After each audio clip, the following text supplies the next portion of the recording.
Welcome to Balance4Blue, Zen4Blue's official podcast. We are exploring marine careers and conservation. I'm Hannah, and today I am here with coral biologist, author, and science communicator, Summer Collins. Summer, welcome. Hello. We are so happy to have you here today, and we would love to hear a little bit more about your background and your career as a coral biologist. Yeah, I'm really excited to be here to talk to you. Absolutely. So, would you mind Mhm. walking us through a day in the life of a coral biologist? My typical day was unusual every day.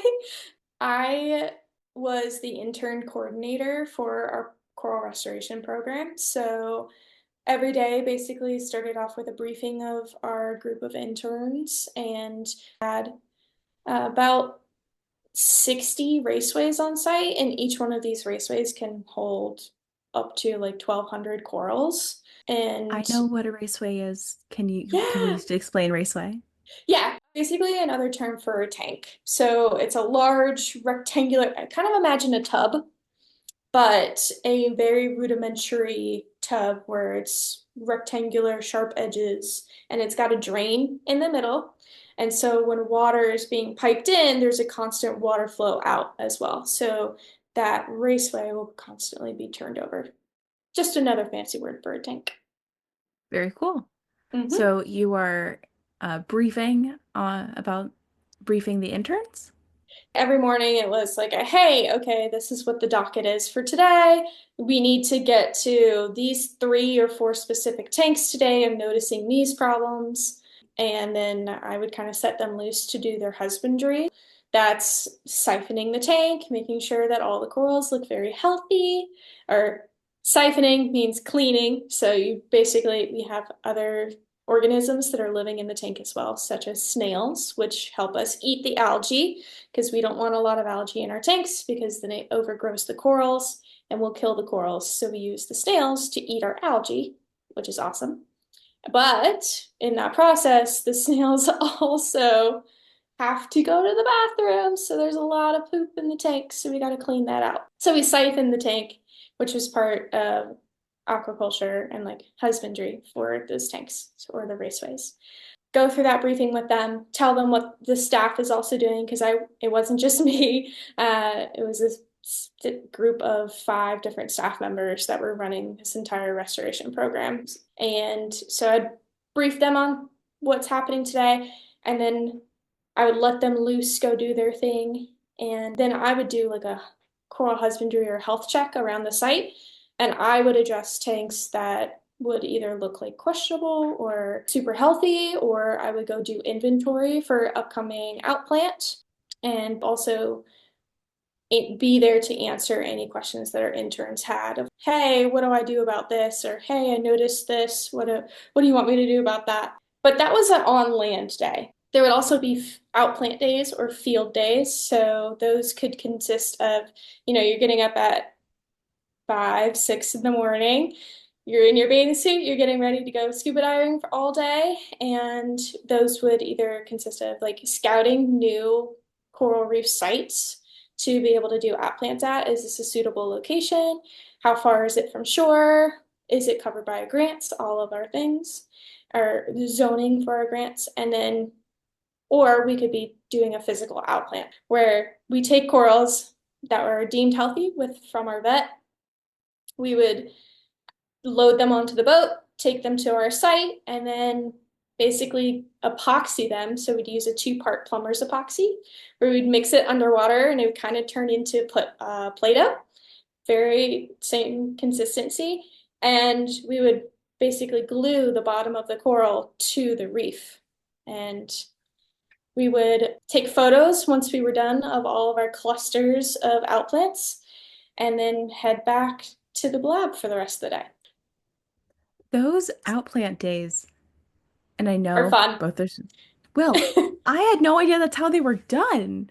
I've, Oh my exposure to coral restoration has been mostly YouTube videos of in-lab restoration. yeah. Oh yeah. So the actual epoxying of small coral pieces to reefs Mhm. in order to promote growth is new and exciting and kind of unexpected. Yeah, to take that a step further, so basically every coral that we outplanted was the size of a silver dollar or a golf ball, like the diameter of a golf ball, so only about that big. And it was a lot of tracking because we had to make sure that we were using the same genotype within each cluster.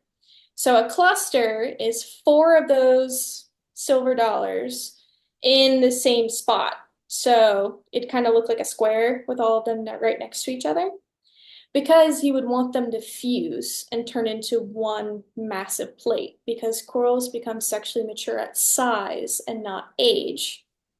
So the faster you can get them to that dinner plate size, the faster that they can start reproducing. And to keep all of that in place with then each diver is assigned a specific genotype. I would be outplanting AP 102, but I would be outplanting like 20 clusters of that with specific tags. So every cluster has an aluminum tag that is nailed into the live rock. So we can measure over time and monitor over time what that reef does as those corals continue to grow. Yeah, it sounds like a new adventure every time. Yeah, something different every time, different reef almost every time, different live animals messing with you every time. You don't have to have a marine biology degree. I think that is so important to convey as a message here through the Balance for Blue career podcast. It's that you don't need a specific degree to go into this field. You just need an interest. Yeah, you have the And what interest, you can do anything you want with it. can we dispel some fact versus fiction about coral biology?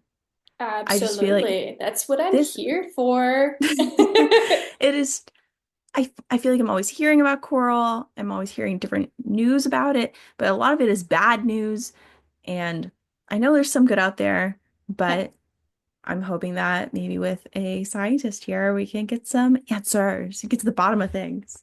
Hit me. What you got? What are you curious Okay. about? What happens when coral is bleached? Is it dead? A lot of people see white coral and they assume it's dead. Coral bleaching is a lot like people getting a sunburn.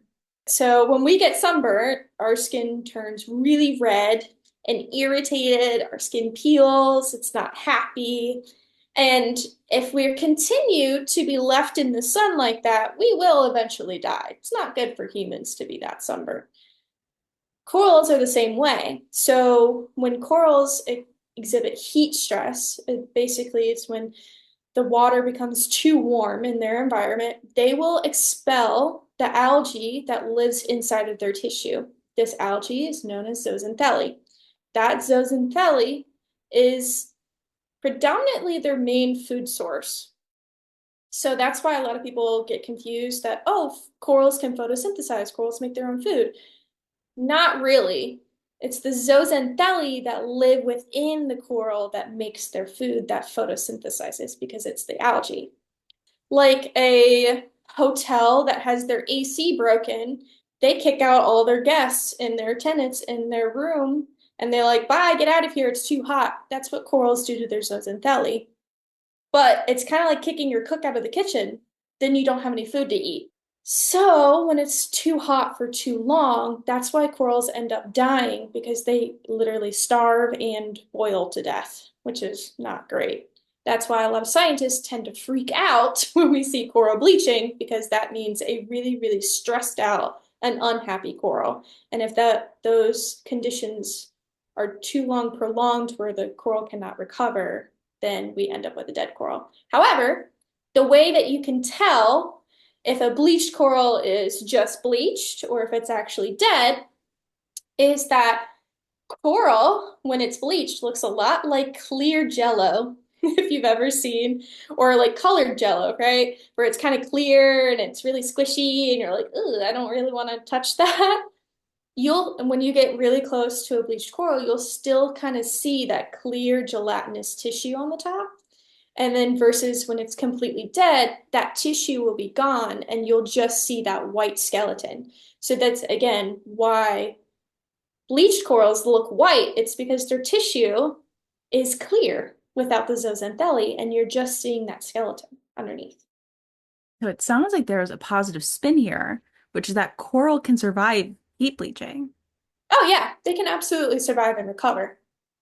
I feel really lucky to get to talk to you because the way that Oh, you speak about coral is so beautiful. You can really tell you care. yeah, I try. I love those little things. I think it's going to take the crazy people coming up with the crazy ideas to save us. Yeah, I mean, you mentioned there's no bad ideas right now. Oh no. Mm-mm. What is it? Communication, collaboration, curiosity. Yeah, the three C's. And I mean, it's something that you can learn.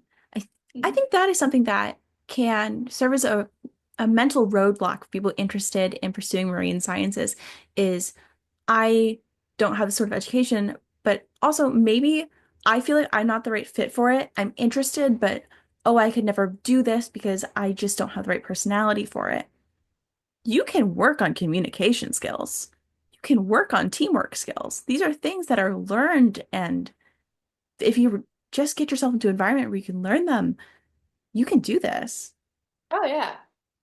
Oh yeah. I think the the biggest thing that I've ever been taught is if you don't even try, it's an automatic no. I was taught a really, really similar thing. It was Yeah. at least ask. Yeah, if you don't even ask, then the answer is automatically no. Versus it's always worth it now to me to take the risk and be told no. I'd much rather be told no than miss out on a yes. Yeah, and I think again, people are so scared to put themselves out there and they set themselves up to their own presumptions in their head when again, just go for it. It's facing the fear. It's not a matter of not being scared, it's a matter of doing it anyway. Yeah, do it even if you're scared. Summer, thank you so much for coming on. Balance4Blue is so grateful to have you. I'm Where very can grateful people to be find here. you? They can find me on Instagram, summer.scientist. They can find me on my website, www.summerscientist.com. So keep an Ooh, eye on it's a that secret. Instagram at Yeah. it's at Summer Scientist. Yeah, summer.scientist. I just appreciate you I getting appreciate me you. on here and talking with me. Thank you so much for coming on, Summer.